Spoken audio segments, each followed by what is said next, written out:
हत्या करण्याचं काम जे मुस्लिम आतंकवादी केलं त्याच्या निषेधार्थ आज बेळगाव दक्षिण मतदारसंघातील सर्व नागरिकांनी या कॅन्डल मार्चमध्ये भाग घेतलेला आहे आणि हा जिल्ह्याचा निषेधार्थ आणि ज्या आपले हिंदू बांधव आज तुम्ही नाही आहेत आमच्याबरोबर त्यांना श्रद्धांजली वाहण्याचं सुद्धा या कॅन्डल मार्चच्या माध्यमातून होणार आहे।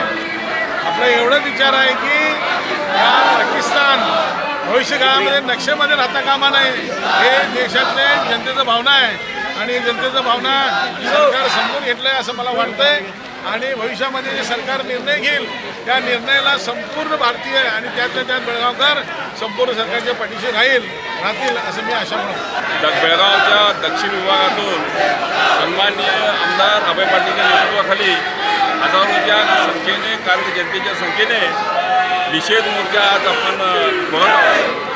विशेष करून या निषेध मोर्चावर एक संदेश असा आहे, देशातच म्हणजे ते जगामध्ये या अतिरेकी हल्ल्याबद्दल निषेध व्यक्त केला जात आहे।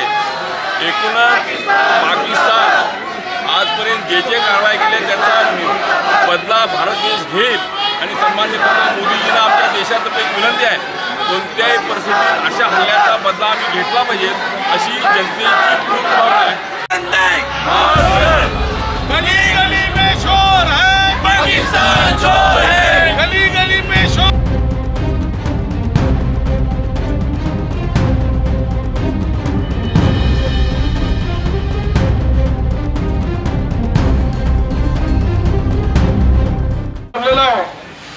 आज एक तुम्हाला काय तर वाटत असेल, जी बहीण 6 दिवसाच्या अगोदर तिचं लग्न झालेलं आहे आणि आज 2 दिवसाच्या अगोदर विधवा झालेली आहे, 6 दिवसामध्ये विधवा झालेली आहे, त्याचं लाज जर राखायचं असेल तर इथल्या लोकांनी आजपासून देवाला न मानणाऱ्यांच्याकडे एक सुद्धा खरेदी करू नका। आज शपथ घ्या, आजपासून पाकिस्तानच्या लोकांच्याकडनं एक सुद्धा आम्ही चीज खरेदी करणार नाही। तरच त्या 27-28 लोकांना खरं श्रद्धांजली वाहण्यासारखं होतंय, नाहीतर तुम्ही फक्त कॅन्डल घेऊन फिरणार आणि सकाळी केळी त्यांच्याकडनं घेणार, हार त्यांच्याकडनं घेणार आणि तेच पैसे आमच्या खाली बॉम्ब ठेवायला जाणार। त्यासाठी आज इथं आलेल्या माझं विनंती आहे, आज शपथ घ्या त्या बहिणीचं की आजपासून आम्ही हात वरती करून सगळे सांगा,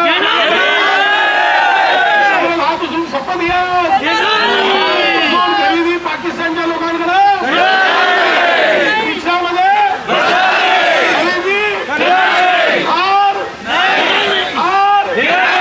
कुंकू नारळाची पाणी हे जर केला तर 2 महिन्यामध्ये हे जर लोक भीक मागायला नाही तर मला विचारा। आणि फक्त तुम्ही सीमावासी जाऊन तिथे लढा नका, तिथे लढणारे आपले भाऊबंद आहेत, सैनिक आहेत, फक्त तुम्ही इथं आर्थिक बंधन करा, बघा काय रस्त्यावरती येते। आणि पोलिसांना सांगू इच्छितो, आज उद्या बँक ऑफ इंडियाच्या जवळ तुम्ही ज्या घटना करायचा प्रयत्न केला हे पुढच्या वेळेला खबर येणार नाही। आज आम्ही शांततेने मोर्चा काढलेला आहे, याचा अर्थ असं नाही आहे की तुम्ही मध्ये लोकांना सोडायचं, मोर्चा डिस्टर्ब व्हायचं, या पद्धतीने तुम्ही काम करायला लागलं, खपून घेणार नाही। आणि आज आलेल्यांना मी धन्यवाद देतो आणि कॉलेजची मुलं असतील, मुली असतील, व्यापारी असतील, महिला मंडळ असतील, युवक मंडळ असतील, क्लबचे असतील, मंडळ असतील, संपूर्ण लोकांनी आपले धंदे उद्योग सोडून या श्रद्धांजली मोर्चामध्ये भाग घेतलेले आहेत, त्यांना अभिनंदन करतो। काय आहे विनंती आहे मोदीजींना या व्यासपीठावरून मी विनंती करतो, मोदीजी फक्त आदेश द्या, 15 मिनिट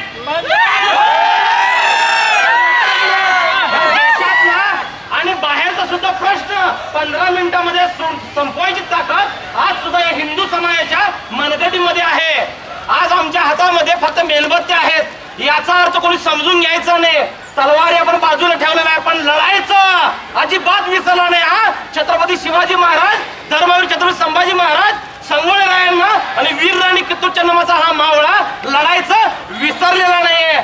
आजचा हा मोर्चा साहेबांनी सांगितलं शासनाच्या कायद्याच्या अंतर्गत आपण काढलोय. आज आपण आपल्या हातात काय आहे, मेणबत्ती आहे. पण आमच्यावरती परिस्थिती जर आली ना तर या मेणबत्तीच्या जागी तलवारीनं जर घेतली तर या देशामध्ये असणं प्रश्न आणि आंतरराष्ट्रीय प्रश्न 15 मिनिटांमध्ये संपू शकतो. एवढी क्षमता या हिंदू समाजाच्या मनगटामध्ये आहे. आज या ठिकाणी आमच्या हिंदू बांधवांना 22 तारखेला जे काय ठेचून वेचून मारलेलं आहे त्यांच्या पॅन्टा काढून म्हणजे तुम्ही हिंदू आहे की नाही हे बघून तुमचा क्रूरपणे हत्या केलेला आहे. त्या हत्येचा निषेध करण्यासाठी मुस्लिम इस्लामिक आतंकवाद्यांचा निषेध करण्यासाठी आज आपण इथं आलेलो आहे. आज शांततेचा मोर्चा आहे. येणाऱ्या काळात जर हे थांबलं नसेल ना तर हातामध्ये मेणबत्तीच्या जागी तलवार घ्यायला सुद्धा आज आम्ही मागं बघणार नाही. आज हे या व्यासपीठावर सांगू इच्छितो आणि माझ्या शब्दांना विराम देतो. भारत माता की जय.